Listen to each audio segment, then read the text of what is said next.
आधी रात का समय था। रोज की तरह एक बुजुर्ग शराब के नशे में अपने घर की तरफ जाने वाली गली से झूमता हुआ जा रहा था।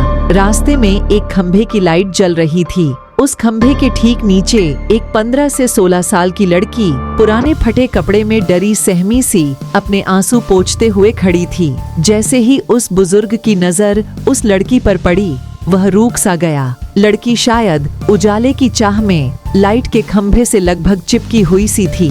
वह बुजुर्ग उसके करीब गया और उसे लड़खड़ाती जबान से पूछा, तेरा नाम क्या है? तू कौन है और इतनी रात को यहाँ क्या कर रही है?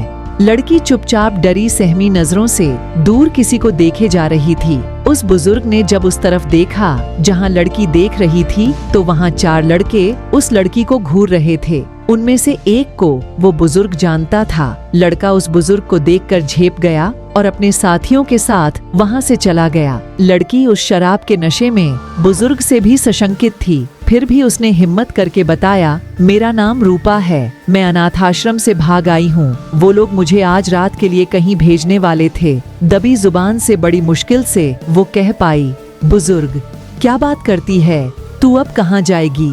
लड़की, नहीं मालूम। बुजुर्ग, मेरे घर चलेगी? लड़की मन ही मन सोच रही थी कि ये शराब के नशे में है और आधी रात का समय है, ऊपर से ये शरीफ भी नहीं लगता है। और भी कई सवाल उसके मन में धमाचौकड़ी मचाए हुए थे। बुजुर्ग, अब आखिरी बार पूछता हूँ, मेरे घर चलोगी हमेशा के लिए? बदनसीबी को अपना मुकद्दर मान बैठी, गहरे घुप अंधेरे से घबराई हुई। सब कुछ भगवान के भरोसे छोड़कर लड़की ने दबी कुचली जुबान से कहा, जी हाँ। उस बुजुर्ग ने झट से लड़की का हाथ कसकर पकड़ा और तेज कदमों से लगभग उसे घसीटते हुए अपने घर की तरफ बढ़ चला। वो नशे में इतना धुत था कि अच्छे से चल भी नहीं पा रहा था। किसी तरह लड़खड़ाता हुआ अपने मिट्टी से बने कच्चे घर तक पहुंचा और कुंडी खटखटाई। थोड़ी ही देर में उसकी पत्नी ने दरवाजा खोला और पत्नी कुछ बोल पाती कि उससे पहले ही उस बुजुर्ग ने कहा, ये लो, संभालो इसको, बेटी लेकर आया हूँ हमारे लिए।